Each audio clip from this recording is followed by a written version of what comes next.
Just, I guess training camp wrapped up over the weekend. What was your assessment of how camp went and what direction y'all are headed now? I thought camp went well. You know how it is, the grind of the camp. You have some days you like, okay, let's go, let's pick it up. But for the most part, it's been a very consistent camp. Guys are doing exactly what we asked them to do, so that's always fun, and you can see guys' improvement, throughout camp. Sam Pittman said today at a lunch thing that Jim Collins was one of the guys who made one of the biggest jumps from spring. Sorry too, but from spring till now. Can you maybe speak to what he's done in Sorry? Yeah, so Anton is. I mean, he's on the field. You could just see when he first got here. We have a lot of defense. So him just learning, the defense and the expectations of Coach Adams and different things like that. And that's what he said. He said, man, it was just so much more defense and so much faster than what he was used to. And now that he has the defense down, he has the speed of the game down. You could really see his talent out there. So you could really see the progress with him. Sorry. Sorry, same way. So Sorry wasn't really the speed of the game because he came from another SEC school. It was just him learning the system. Now he's just comfortable in what we're calling, and now you can really see his athletic ability because he's not thinking a lot. What's maybe your ideal, linebacker rotation? Just, how many guys do you want to play? And, how confident are you with the depth of that room right now, given maybe what your expectations are for them? Yes, sir, that's a good question. I would love to play all of them, and I got a lot of them in there. But if we can get 4 to 5 and we can just be rotating, I tell the guys a story all the time because I watch the women's basketball, college basketball a lot, and I just saw like Dawn Staley at the University of South Carolina, they women's basketball, where she was just throwing just a new five out there and just keeping them fresh. And we know how great Caitlin Clark is, but the team got wore down. So just being able to sub and being able to keep the guys fresh. So I just want to put all the guys now. They got to earn the right to be out there. But if we can get 4 or 5 guys and continue to rotate them, the days of like when I played linebacker, I didn't want to lead the field.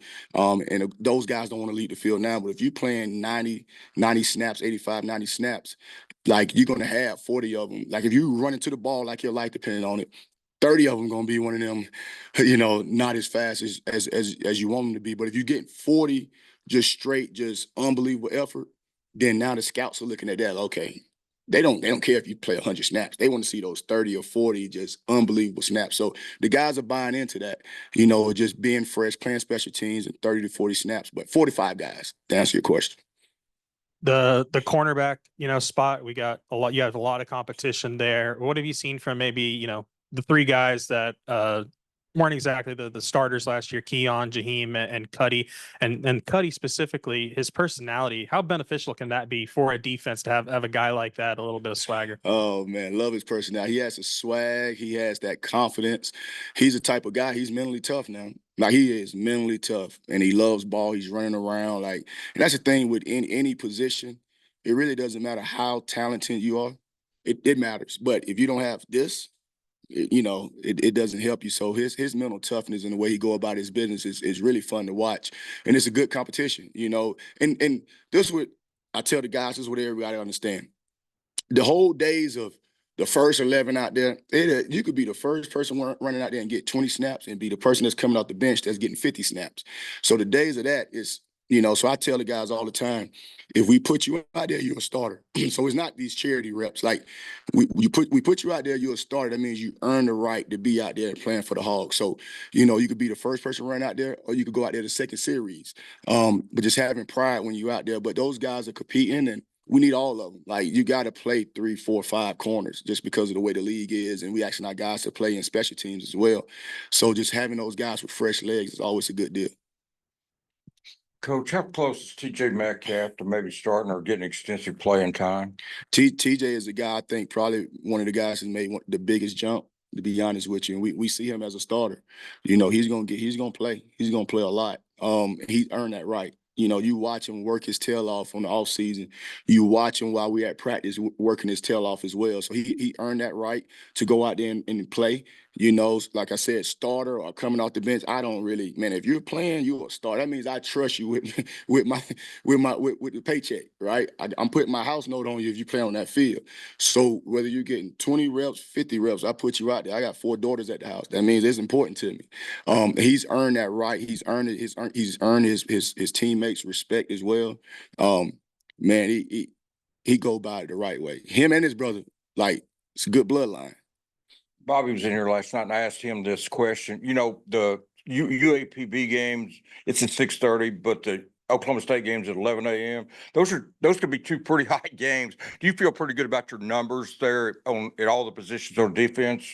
Yes, sir. Really, really feel good about our numbers. And, we do so much. And Coach Saunders, our strength coach, does a great job with those guys. And everybody, a lot of times they look at myself as a defense coordinator or position coach or the offense coordinator, but Coach Saunders, he's with the guys way more than us.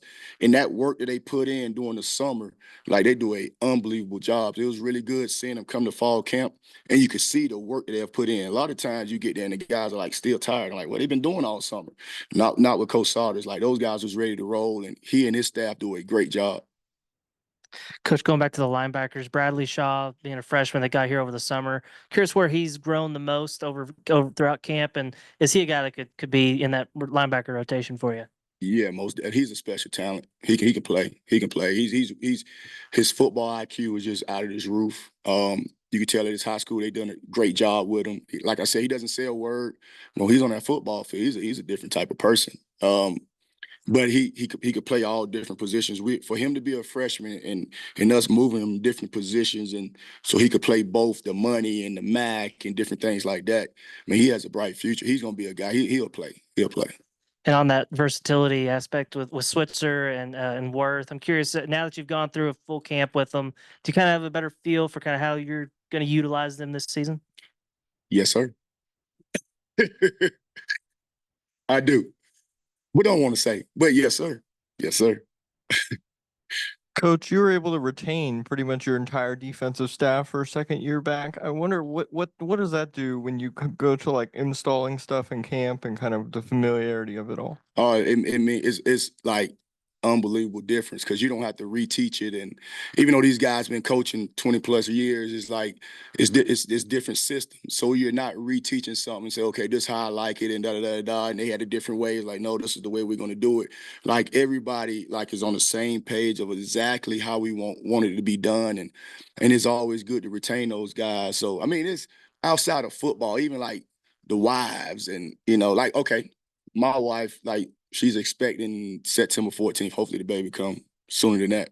Well, they had the baby shower yesterday that Chastity Woodson and then Deke Adams, Miss Alexis Adams, they put on and had all the wives there. So the football part of us staying together is awesome on the field, but it's awesome for the wives to be together as well.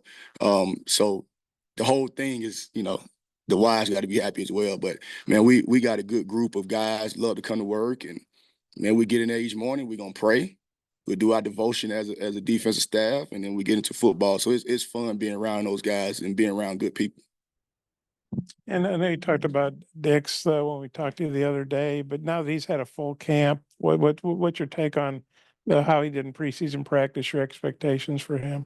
Good player, and he's in that box. He's a run stopping joker now. He can kick, diagnose, has good movement, got good eyes, very strong and powerful. He's been a really good addition for us, and he's going to play as well. So we got a good thing. We'll be able to rotate guys, and he has a lot of playing experience. When he was at Florida State, he was a freshman All-American, and he was at Marshall and did really well there. And now he's with us, so he's a guy with a lot of experience.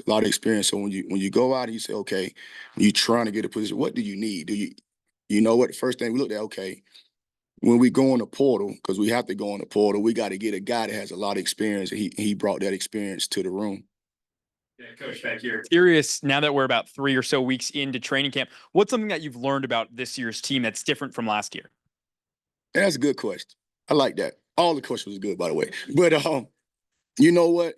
It's really good to see the guys gel, because you bring in different pieces of the puzzle together. So like Fernando, I mean, and he's on the offensive side. I like to watch that kid. You talking about a leader. I like to watch him lead those guys, lead the offensive lineman. Taylor, our quarterback, just watching how he leads, and so you come over to defense. You got Anton that's bringing his leadership and his experience coming in, and you got Switzer and Cuddy. Cuddy likes the whole room up, So I really like the leadership of our team. you know, and just those guys being so close. So I'm just you watching, you could just see, okay, these guys like each other. The group that I really like to watch is the defensive line. They got a special type of bond. You know, they during spring break, they all go to Miami together, like all of that. Man, it's pretty cool to see, and just seeing what Coach Pittman has built here. And you see those guys are buying into it and how close those guys are, how close the staff is. It's really fun to watch. Thanks, Coach. Our question's about the helmet communications. I know we asked you last week, but do you feel more comfortable in how that is going to operate and who's going to be talking to the player on the field? Oh, I'm gonna do the talking. Uh, um, comfortable a little, but we haven't been in a game situation. I'm still figuring out how I'm gonna use it. I'm going to use it, but I do think it's an offensive advantage more so defense. You know, because you got up to 15 seconds before they cut it off. And now, like I said, the offensive coordinators, they can sit there and look at your coverage and say, okay, throw it to this person, or they in this, run this. But for us, if you're using it a lot, most teams they're just gonna go fast.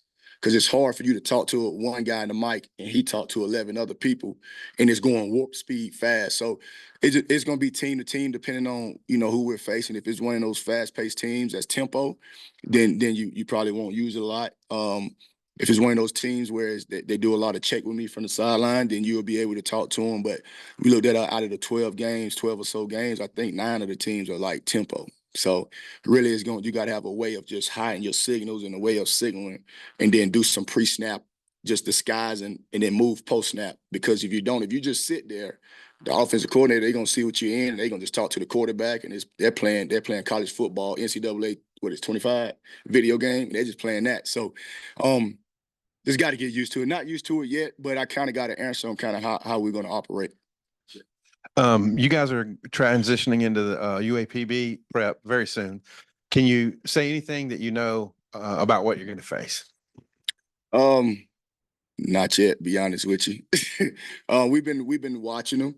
Very well coached. I know the head coach really well, a really, really good guy.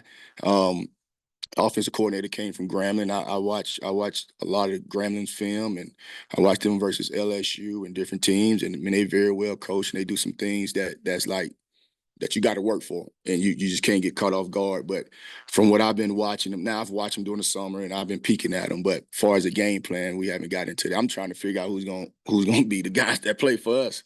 But we'll definitely get into that soon. Sam and Bobby have also said that they think it's an advantage for the offense, the headsets and everything. I mean, this is probably a dumb question, but do you think like scoring will be up across the country this year because of it? Like, that's a likely scenario? Great question. Talk to the defensive staff. I really do. I think that's gonna happen. Hopefully not on the Hogs, but I think scores gonna go up. But then I think with the iPads, see, a lot of people talking about this helmet deal. It's the iPads on the sideline. So you're able to have the iPads on the sideline like high school. So each drive, right, you can look and say, oh, this is what they're running. This is what they're in, right? So the corrections are gonna be a lot better, because you say, oh man, where that ball hit? Who? Well, I think it was a D line. I think it was a line. It was a lot of I think. Then Sunday comes like, oh shoot, it wasn't that person, it was this person. Well, you're gonna have the iPads now, and you'll be able to see it. So I do think defenses and offenses as well at halftime, you're gonna have a plan to do some different stuff. Because whatever you're doing in the first half, they're gonna go, because you can take the iPads into halftime as well. Whatever you're doing in the first half, they go up there and they say, okay, they're doing this. And this is this blitz, and this is this. This is what they're running, and coming out, they're gonna come out here and have a plan for it. So it's gonna be a lot of different stuff, just in college football, period. But we got to get ready for that. Are there any benefits to it for the defensive side of the ball? Like For the mic or for the iPad? But I guess mainly the mic, but I mean, if not both, I guess. I mean, it is for the mic when you got teams that are slowing down, and you could kind of see it, and you could talk to whoever you're gonna put the mic on. When they're checking, you can go ahead and check, because usually when they check, you'll check or you'll stand to the same call where you could just talk to the guy in the mic and say, okay, check to this call. I think that's a benefit there. You could make so many different ways of like hiding your signals. You can go wristband, and then you tell the guy on the mic, wristband 88, wristband 88. They look down real quick. So it's just the game is really hiding your signals more than anything. How are you going to signal? How are you going to do from the other team not to see it? And it's it's legal for them to do it. So it's not one of them Michigan type deals. Like if you look over there and they see your signal and you're crazy enough not to change your signal, then that's on you, right? So you got to have a plan of hiding your signals. And then the iPad part of it, it's advantage for offense and defense. See what they're in. Oh, this is how they running the power. This is how they blocked it. You know, oh, this is the passing scheme they're doing. So, and then they're going to look and say, oh, this is what they running in. They in cover 3 or they in quarters or they bringing a blitz from the field. This is how we got to block it. So I think it's advantage both ways. Coach, I just double checked your resume. You've been on both sides of this FBS versus FCS kind of matchup. I'm curious from your perspective, what's it like going into a matchup like that from an FCS perspective, and just kind of what's your overall take of those kind of matchups? I mean, it's really one of those deals where you got to understand that you're going to get their best shot. I mean, it's their Super Bowl, and you got to respect all of your opponents. So I really think no matter what level it is, if you go in with respecting your opponents and you respect them by playing the hardest you can play, no matter if it's FCS, FBS, whatever it is, you respect them and you respect the game by playing as hard as you can play. So that's always the message whether I'm on this side or if I'm on the FCS side, like you go out there and you represent the name on your jersey, the front of your jersey and the back of your jersey, and respect the game by playing hard. Coach Petrino said yesterday that this sign, like trying to get signs, has been going on a long time. Do you have any funny stories or I guess I don't know. What's your take on how much time do coaching staff spend on trying to interpret what's happening over on that other sideline? Oh, a lot. Like it's so funny. You'll be shocked. During the week, I know offense all around the country. They're gonna get the TV copy, and they looking at the signals. Yeah, just one person. That's your only job. Look at the signals. And then boom, oh, we can't get the defensive signals. Okay, well, let's see what the defensive players are signaling. Then they'll try to get it that way. You know, so they got different ways. I remember we played Louisville, and he was really good. And I saw the TV copy, and I could just see the whole time he's just like this, just watching. And in halftime, they got the signals. So we played him next year. I was at UCF. We played him that next year, and I got his contact, and I called him like, "Hey, man, I need to." And he sent me the whole thing. And he said, "This is what we had," and it was like 80% correct. So we had to change our signals because they just pass it around. So they're just sending it to the next. So we played SMU and Rhett Lashley to them, and they had the same signals. I wasn't mad that he sent it around. I would have been mad if we didn't change it. So it's huge, like just signals, and it's perfectly legal. I know teams right now that have 2 guys on the field because you usually have them in the box. So you know, all the times you see a lot of these teams behind the actual team, they pull out these big curtains behind it. If it wasn't important, they wouldn't be doing it. 80% of the teams in America, when they signal, they pull out the big curtain behind so the guys in the press box can't get them. Well, they done smarten up. They done put them on the field. So they got 2 guys and they just sit here and try to get it. So you got to have ways of hiding your signals, you know. So you can always know, like, when a play happens, you go, hey, man, they got our signals. Because it's just like the perfect play. You just know. All over college football. So that's not, man, it's nothing new. It's not one of those deals where it's like unethical or something like that. Like, they do it. You just, if you're crazy enough to keep the same signals, that's on you. So Coach, appreciate it.